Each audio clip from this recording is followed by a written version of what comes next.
ngayon ang binibintangan? Diskaya ang gumawa.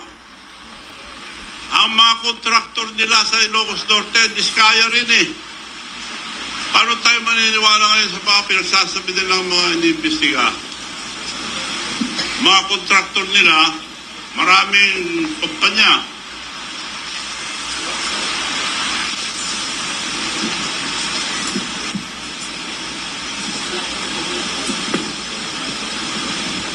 Sa Ilocos Norte lang, St. Matthew General Contractor and Development Corporation, 962 million plus, almost a billion. St. Gerard Construction General Contractor and Development Corporation, 608 billion. Alpha and Omega General Contractor and Development Corporation, St. Timothy Construction Corporation. Apat ito sa Ilocos Norte. Paano nila hindi alam ito? Eh, probinsya niya ito. Paano tayo maniniwala ngayon sa kay Presidente? Dapat yung mga inapoy niya na Independent Commission on Infrastructure, mabubuting tao po yun. Kilala ko po si Mayor Magalong. Mabuting tao.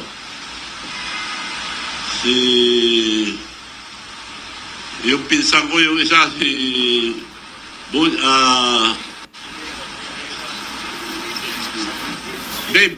Babe Singson, matino po yun. Kaya nakikiusap, at saka yung mga iba siguro matino rin lahat. Para lang i-guide sila. Unahin niyo po ang Ilocos Norte muna. Huwag na tayo lumayo.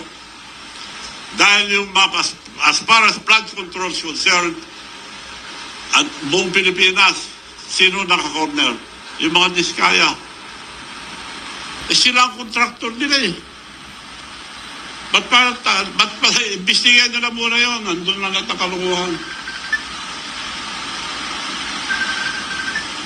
So kung antayin natin ang Senado, mag-ano pa yan eh. Tatagal pa.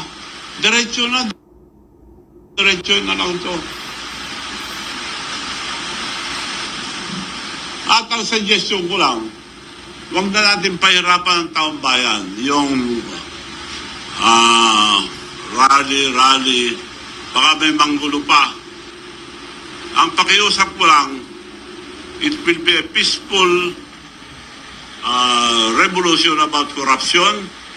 Ang mga kabataan at mga estudyante ang maglilid ang revolusyon na ito. This is not for ourselves, this is for the future of our children. Mga kabataan, pabayaan natin sila. Sila mag-lead itong revolusyon para matanggal ang graft and corruption. Ang suggestion ko lang, ewan ko kung papayag sila, huwag na tayo magpunta sa kalye, baka guluhin pa nila. High school and colleges, pero yung mga nasa kindergarten, yung mga elementary, tuloy ang pag-aaral. Hinto muna sila hanggat di bumababa lahat ng mga korap sa gobyerno.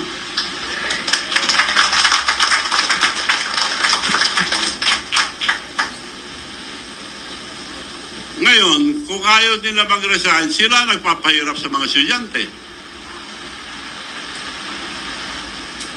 Kaya nakikiusap ako sa mga kabataan, mga student leaders, tumayo kayo dahil karapatan nyo to, dahil kinabukasan nyo to. Hindi po para sa amin, tumutulong lang po kami rito sa inyo. Ang mga opisyal naman, mga military and police, generals, mga officials, pabayaan nyo po yung mga anak nyo sumama sa protesta ng korupsyon. Huwag nyo silang pigilin para walang gulo. So yun po ang aking suggestion sa mga kabataan. Huwag na lang silang pumasok muna, magpakasyon muna sila. Kung hindi alis, aaduhin natin. Mga student leaders, sila mag-lead itong revolusyon ng korupsyon. Wag lang silang, wag na, suggestion ko lang, pwede rin kayo pumunta sa mga rally, pero baka may manggulo, baka mapahama kayo. Ang suggestion ko, walang gulo. Wag na lang kayo pumasok. But, tumayo kayo, karapatan nyo, magprotesta. Dahil sa, ang gobyerno natin, wala nang mangyayari. Dahil walang isang salita ang presidente. Walang isang salita yan. Ba't tayo maniniwala? Siya nagsabi, nakakaya kayo. Dapat nakakaya tayo eh. Kasama yung sila Diskaya, sila ang kontraktor niya eh.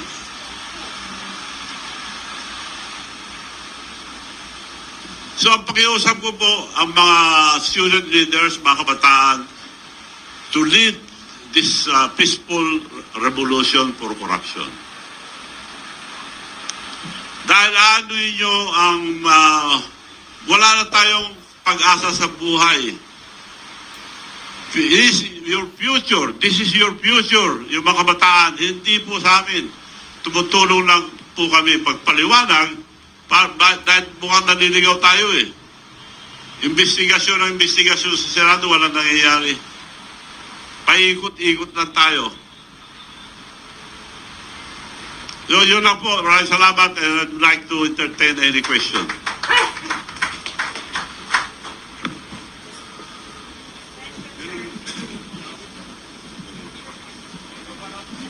Meron pong microphone dyan sa... Ayun po. Hello. Very quickly, Governor Manong. We pump in, OFWs are 10 million outside of this country. And then, they pump in 33 billion US dollars in this country. Nagagalit na sila at talagang gusto na nilang magwala din kasi they work their butt out to provide for their families. Ang tanong, if they stop remittances, ano mangyayari dito sa Pilipinas? 33 billion US dollars ang pinapump in nila every year. It could be more.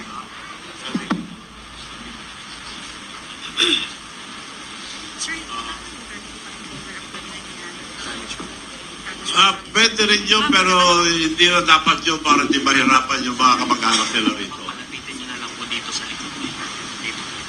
Yan pinakamagandang naisip ko, yung wag na lang pumasok.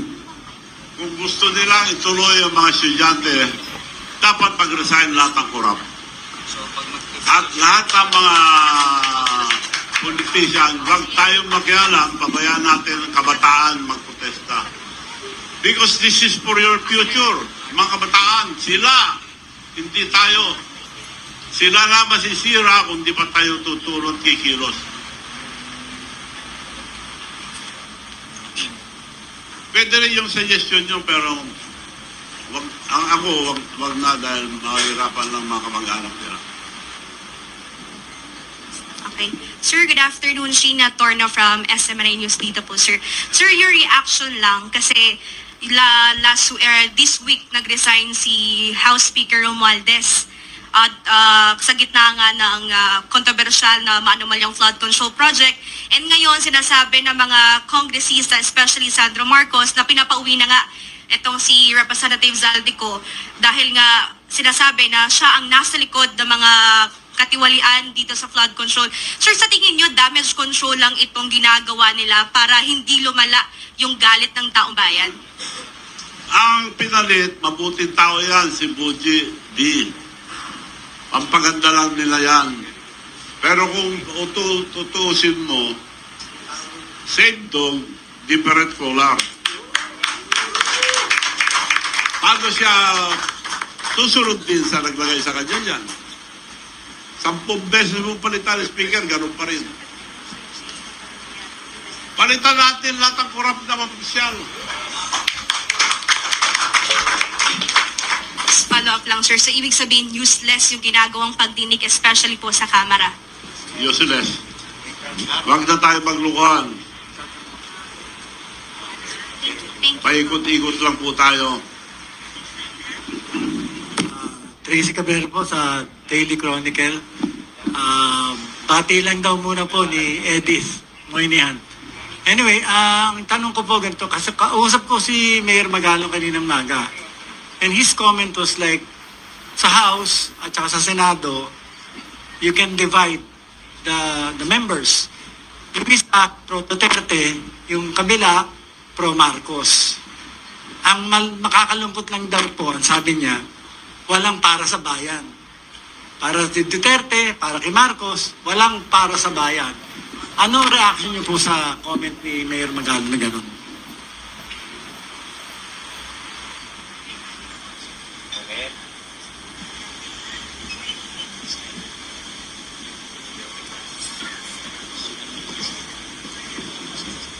Well, this is the time to cross party line.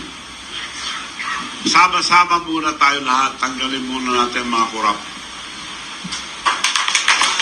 Kasi yung mga ibang nagpuprotesta dyan, may ambisyon din eh. So, pabayaan natin ang mga kabataan muna.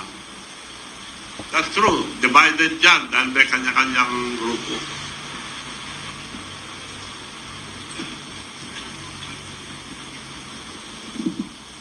Hi, Madam Chavit. Good afternoon po. Ang question ko po, I'm Janice Navidov po from Bulgar. Ang question ko po, yung sinabi niyo earlier na walang isang salita ang ating Pangulo. Pwede po bang malaman kung saan po saan po yung pinaghuhugutan niyo ng statement po niyo na yan? Sample. Saan po nanggagaling yung statement niyo na walang isang salita ang ating Pangulo? Ayaw ko impeachment, sabi niya. Pumirma yung anak niya una ng impeachment. Madalian niyo yung impeachment. Okay. Presidente siya, dapat sinusunod ng mga congressman. Puro tao nila eh. Majority. Ganun ba isang salita? Nakakaya kayo. Eh sila lang may diferensya sa probinsya niya eh. Sinong kausap yung mga contractor doon? Sino mga opisyal doon? Ang mayor dati doon, si Mayor, yung pinsan nila, Michael Kion, tinanggal nila. Nung una, pinalabanan nila, mabuti na dalo. Pinalabanan ulit nila ng kontraktor. Ngayon, yung nakaupong mayor ngayon sa Lawag, sila ang kontraktor. May picture sila, tinataas pa ni BBM sa kasi Sandro yung kontraktor nila, bagong mayor. Ito, galing sa Rappler to, hindi galing sa akin. Oh. Nakataas ang kamay yung kontraktor nila. Ibig nyo sabihin, yung kontraktor lang kikita yan, sila naglagay. At sabi sa akin yung pinsang buo niya, Michael Kion, former mayor. Nung ikampanya ko si Marcos sa BBM, Manong, you know the Marcoses, they will just use you. Hindi ako maniwala noon, totoo pala. Eh, kako nga, may Alzheimer pala eh. Nakasimutan lang kami. So, mismong pinsan niya nagsabi, they will just use you, Manong, nagpapagod ka raw, sabi ka. Totoo nga. Sumama ako dahil maganda yung plataforma. Pagkakaisa, kailangan sama-sama tayo lahat sa kaunlaran. Ano nangyayari ngayon?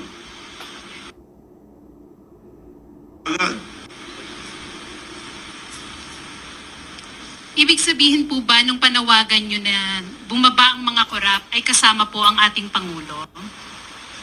Ikaw nagsabi. Tinatanong ko po. Kaya po tinatanong ko, Manong Chavit, kung ibig sabihin po ba kasama ang ating Pangulo sa panawagan nyo? Katulad po ng sinabi nyo kanina. Sinabi ko na eh. Okay, so hindi po kayo natatakot sa mga binibitiwan yung salita po ngayon? Kung gusto nila, samahan ko sila sa kulungan. Sakripisyo ako.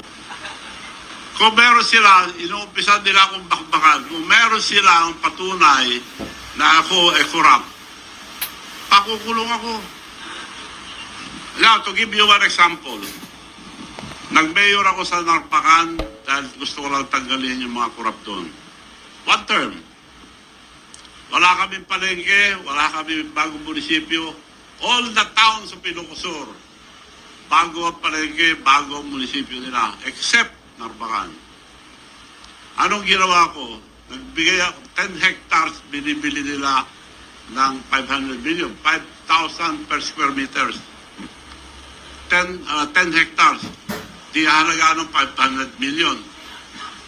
Tinatawaran sa akin ng 500 million.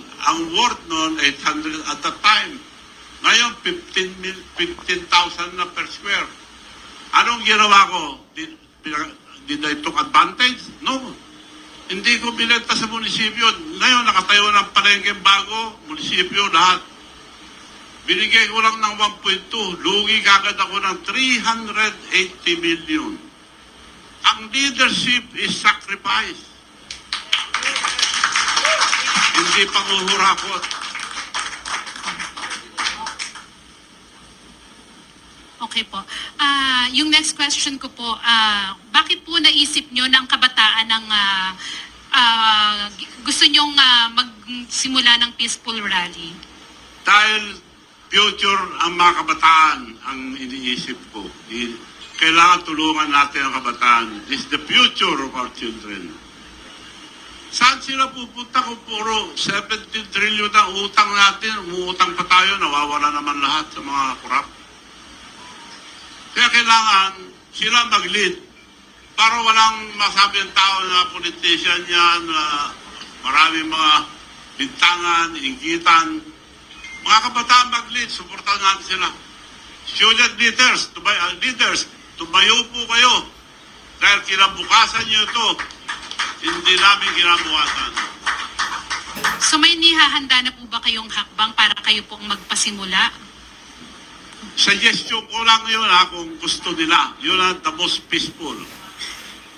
Ngayon, yung mga ibang nila, sinasama sila sa protesta. Baka mangyari pa kagaya sa Nepal.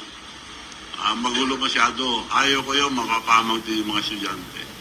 So yun na nga. Kaya ako nga peaceful revolution against corruption. So sa tingin niyo po, paano natin masisiguro na hindi sila magagamit ng any sector para sa pansarili nilang agenda? Kaya nga nakikiusap ko rito, kasapin natin lahat. Pabayaan natin ang mga kabataan ngayon kumilos. This will be the first time in the Philippines, or I think in the world, na ang kabataan ang mag-lead ang revolusyon against corruption. Pakita natin sa buong mundo na hindi tayo gagaya sa iba na magulo. May namamatay, may nababasag, may nasisira. Yun lang po ang suggestion ko. Kung okay sa kanila yan, well and good. Okay, maraming salamat po. Good afternoon, Gob. I'm Susan ng Filipino Mirror. Kanina po binanggit nyo na ang presidente kasama doon sa minensyon nyo kanina. Can you name names? Mga contractor lang ba ang sinasabi nyo na corrupt? Or meron pa pong mga iba kayong gustong tukuyin? Can you name names? Marami po kontraktor, pero kinuha ko lang sa Rappler ito. At maraming listahan, minensyon ko lang yung Ilocos Norte dahil Tigaron po ang presidente natin. Okay po. Yung bagong mayor ng Lawag City ngayon ang the biggest contractor aside from the Diskaya. Sige, paano? Magandang hapon po sa ating lahat at lalong-lalo na po sa inyo, Governor Chavit Singson. Maraming salamat po at kayo ay nakikita namin na nakikiisa sa sentimento ng mga mamayang Pilipino. At tungkol lang po dun sa sinasabing pagsisinungaling, nadagdagan ko lang po. Maliwanag po ang pagsisinungaling ng ating Pangulo dahil dun sa binanggit niya po na 5,500 na flood control project na natapos na at marami pang kasunod. Subalit ang Panginoon po ang nagpahayag na talagang wala pong natapos. Yun po ay isang kasinungalingan po na hindi niya na-verified. Kaya tama po ang sinabi niyo na napakasinungaling po talaga. At tungkol naman doon sa sinasabi na kung kasama ba ang Pangulo sa korupsyon, kitang-kita naman po. Dahil unang-una, ang lahat ng nagaganap na ito, imposibleng walang kinalaman ang ating head of the state. Dahil siya po ang pinakamataas na tao sa ating bansa dapat po lahat ng nagaganap bilang competent leader ng ating bansang Pilipinas, dapat po talaga ay alam niya ang nagaganap at nangyayari. Katulad nga po ng 250 na congressman na pumirma, imposibleng hindi niya alam dahil alam niya po na ang anak niya ang namuna rito. Yun lamang po. Maraming salamat po. Mukhang tama po kayo dyan. Ang budget, iuutos ang presidente sa DBM. DBM gagawa ng project upon the instruction of the president. I-re-review muna, magre-review dyan, presidente. Ipapasa niya sa Kongreso at Senado, mga kasama niya lahat. Sino hindi sumusunod dun? Ngayon, bibintangan niya ibang tao. Alam niya lahat yan eh. Kaya may Alzheimer kako dahil minention niya yung graft and corruption sa flood control. Kasama siya, nakalimutan niya eh.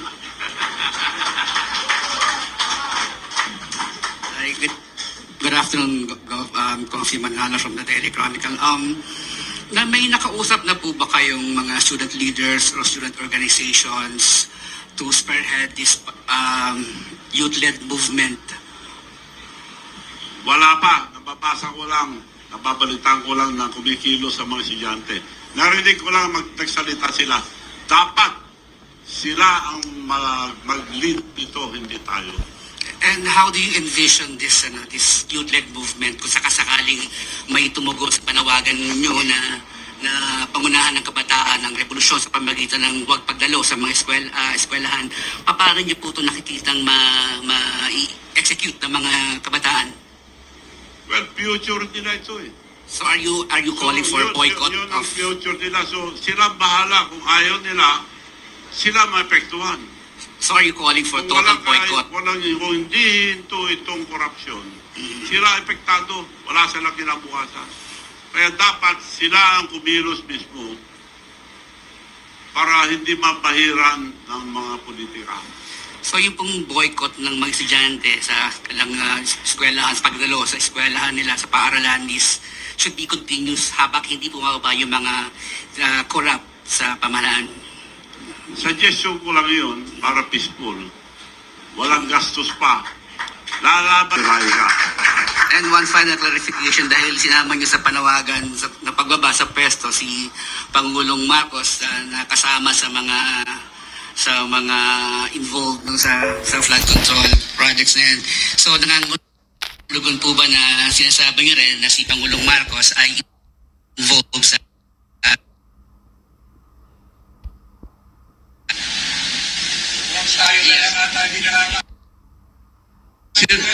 Sinabi mo eh.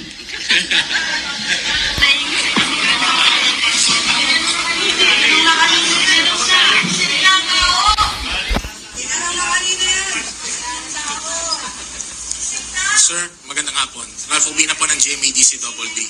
Bakit po natin kailangan na isangkalan yung edukasyon ng mga kabataan para sa paglaban sa korupsyon? Kung ano bang assurance natin na pag hindi sila pumasok sa kanilang mga eskwela ay mawawala yung korupsyon? Hindi yun ang sinabi ko. Pag silang pumasok, hanggang di bumababa yung mga opisyal natin na korap.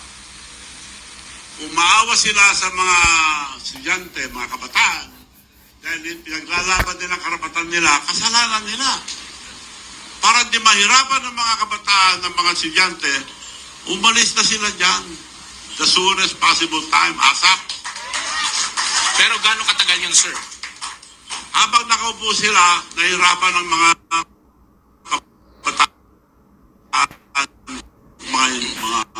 So, sa tagal po ninyo sa politika, sir, may nakita na ba tayo na bumaba sa pwesto dahil sangkot siya sa korupsyon, sir?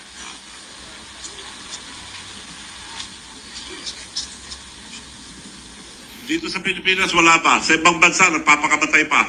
Opo.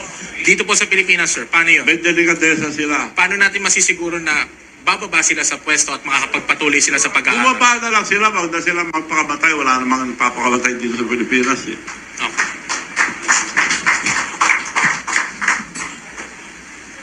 Magandang hapon po. EDTA na 98.3 FM.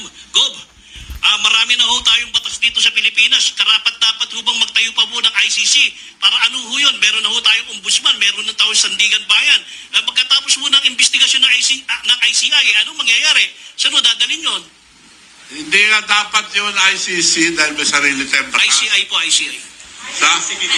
ICC, hindi nung pala. ICI po. Pampangano lang nila ito, pampapugi lang nila. Dahil mabubuti tao yung nilagay. Kaya nakikiusap ako kila Babe Singson, Mayor Magalong, magagandang tao yan, saka yung mga iba, unahin niyo po Ilocos Norte, huwag na kayong lumayo. Gaya ho ng sabi nyo, nandun lang ho sa Ilocos Norte yung problema. Ito ba ay panibagong taktika para humaligaw yung taong bayan dahil ho sa pagkakakulong nila kay Duterte doon ho sa ICC. Ito ba ay panibagong taktika para malihis lamang ho yung usapin? Well, pagka nakita ko naman ang video, hinuli si former president, wala naman warrant of arrest. Ano yun? Kidnapping yun. Kidnapping. Walang warrant of arrest, pahuli mo yung tao, padala sa isang bansa. Ibig sabihin, wala silang tiwala dito sa ating bansa. Ang totoo, ang gobyerno natin, bulok na. Ipagpala gobyerno natin, isang sasakyan. Maski pa-overhaul mo yan, palitan mo lang ang pyesa, hindi pa rin naandar. Kailangan bago. We have good laws, but the implementation is bad. Pagpalagay mo na lang, pagpahir ka ng kaso ngayon. Abuti ka ng siyam-siyam, may parking fee. Pagbayad ka lang parking fee, matutulog na ang kaso mo. At nakukulong yung mga tao na walang pera. Yung mga may pera, walang nakukulong. Unless natututukan ng media, doon lang nakukulong. Ego, bako ho'y nagugulimihanan. Lahat ko nang tinuturo itong si Congressman Romualdez. At ito pong si Congressman ko. Bakit hindi pa ho nila dinadalaw sa investigasyon nito? Gob, bakit tinatago pa ho nila, Gob? Pinsan ng presidente yan. Yun, nadali ko. Nadali. Ang alam ko, si Saldico, lumipad na. Nauna na. Hindi mo na makita yun. Salamat po, Gob.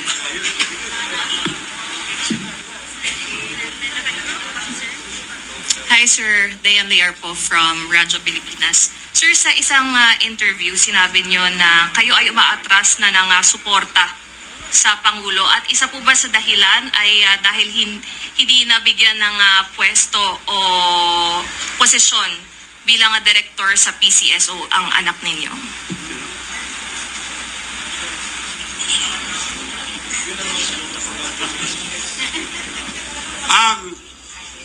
Mabuti, tinanong mo yan. Nung magkatapos ang eleksyon, ikwento ko na lang paano naging presidente itong BBM. Tinawag ako ni Senator Amy Marcos, Manong Chavit, can you help us for the re-election of Bongbong? Dahil dinaya lang, sabi niya. Yes, tawagin mo muna ang leader sa North. Meron akong i-explain sa inyo kako. I will call them, but I will use your name because you're the president of the Mayor's League. Tinawag nila sa bahay nila, dumating mga congressman, governors, mayors. Sabi ni Senator Amy, thank you for coming so we can start the early campaign of Bongbong for Vice President dahil dinaya siya, sabi niya. But Manong Chavit has a plan. Manong, can you please tell us your plan? Okay, ako. Alam natin lahat, napakalakas ni Sara ngayon, walang kalaban. Now, gusto mo Vice President, mag-campaign na tayo maaga. Mag-file ka ng Vice President, marami kang makakalaban dyan. Kung si Sara, kung sa Presidente, wala ka rin laban at the time. So, ang suggestion ko, mag-file muna tayo for President para pag nag-file si Sara, you slide down for Vice President, protected ka na, and I have the leverage to talk to Mayor Inday Sara na ikaw ang Vice President, protected ka na. Palakpakan lahat sila. Thank you, Manong, sabi yung BBM. Okay, COVID pa, bawal pa lumabas. Nakahingi ako ng permit. Meeting, konti lang ang pwede.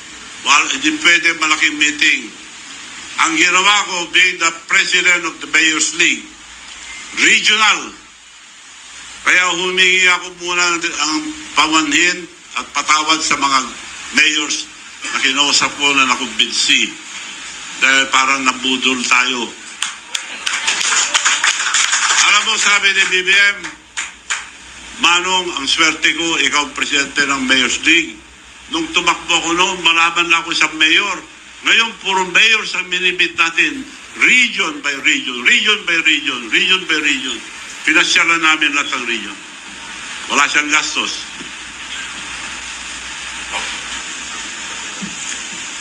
So yun ang totoong nangyari. Hindi nila mapagkailaya, ang daming tao sa meeting. So sir, may tampo po kayo kay Pangulo? Ano no? Ang ayaw ko lang na ginawa niya, alam nyo, hindi ko inintindi mo yung insulto ginawa sa akin. Nagpunta kami sa Japan, paglabas lang. Sa presidential table, binention niya lahat. Si Sandro, Dad, Manong Chavit is here. Ginano niya, oh. Hindi niya ako pinansin. Ang mga overseas workers, bastos naman ang presidente niya, sabi nila. Oh, nagtampo ba ako? Hindi. Ayun siya sabi mo na pinapasok ko sa PCSO, director lang. Dahil chairman ng PCSO yung kapatid ko noon. Anak niya yon, director lang. Oo, ang dami naman yan eh. Sabi naman ni Special Assistant to the President, nagdamay, sigurado na yan, Manong. Sinabi ng Presidente, sigurado na yan. Isa-isa may na-appoint na director, umiiyak yung bata. Sigurado na yan, pag nakita, sigurado. Tapos, di na sumasagot, yung sekretary niya. Nagkita kami, yung sekretary niya, tinakpan na yung mata. Wala naman tinupad. Nagalit ba ako? Hindi. Director lang. Ang laking naitulong ko sa kanya, hindi siya presidente, kundi dahil sa akin. Bakit ako galit? Bakit ako nainis sa kanya ngayon? Nung pinalis natin ang mga bases dito sa Pilipinas, it was approved by the Senate. Pagpunta niya sa States, pinabalik niya lahat, dinagdagan pa. At para tayong dinadala sa kumunoy. Alam niya na magkakagera ang China and Taiwan. Sabi ang China, we never invaded any country but Taiwan, we have to get it because it's ours. Binigyan sila ng 5 years. Ang Amerika, wag, laban tayo. Wag kayo bumayag, laban tayo. Pagkagaling ang presidente natin doon, binigay kagad ilang beses. Ang dami. Kung matuloy yung away nila, sinong bubugin? Tayo. Ang ngayon, iniinis pa niya ang China. Anong laban natin sa China? China is our neighbor. China is our friend. China is helping us a lot. Mabuti nga. Tubig lang kinakanyon nila eh. May karapatan din sila doon dahil ang dami nag-reclaim, hindi lang tayo. Vietnam at ibang country. It should be diplomatic. Kausapin niya lang. Sosyo na lang tayo dyan. She should stay neutral. As a leader, he should stay neutral. Bakit tumampi agad? Di pinapahamak tayo. Naghahabon pa. Mali yun. Sir, last na on my part, kayo po ba ay makikilahok o magbibigay ng suporta sa rally sa September 21?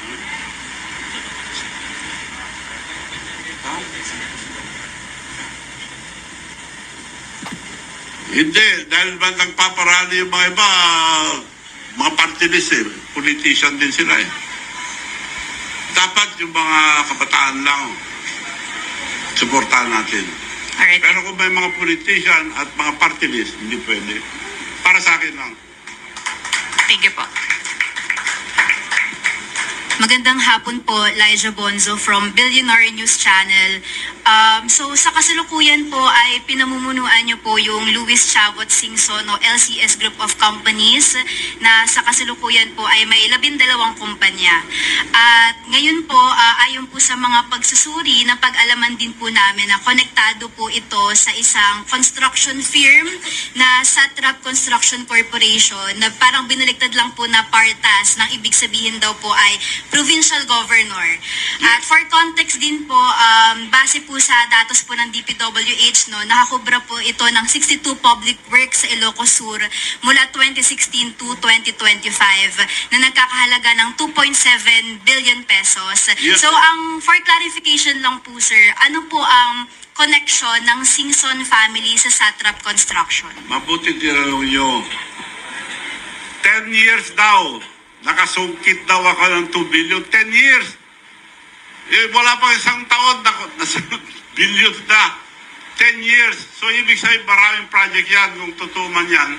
Inamin ko, sabi niyan, tatay ko, engineer, contractor.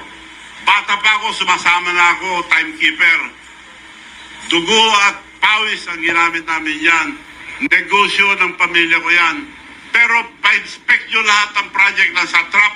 Pag meron katiwalian, pakukulong ako.